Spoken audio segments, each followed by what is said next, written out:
All right guys, welcome back to the channel. Today we have a 2013 Dodge Durango with the issue on the motor.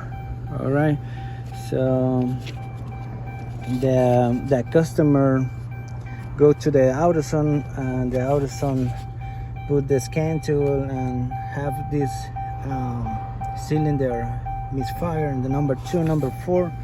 Okay, so I already put the Maxxis Ultra on the misfire, and yes, there it is. We have a misfire.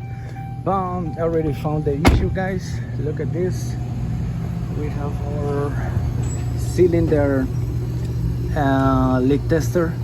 Now we have 100 psi and 20% with low leakage to the number 4 cylinder. But look at this, we have bubbles on the reservoir tank to the coolant system.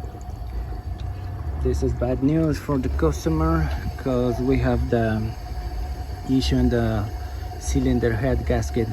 All right, so remember guys, if you have the 2013 3.6 motor from Dodge, you need to replace the cylinder head gasket. Okay, so now we put the cylinder leak tester, and we have this bubble on the reservoir tank.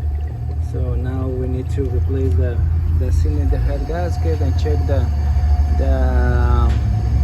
coolant pump, thermostat, and everything, just to find out what is the real problem to make the overheating.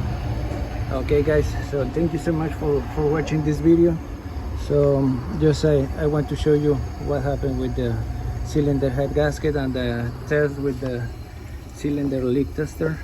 All right, so thank you so much for watching. See you in the next video guys. Bye bye.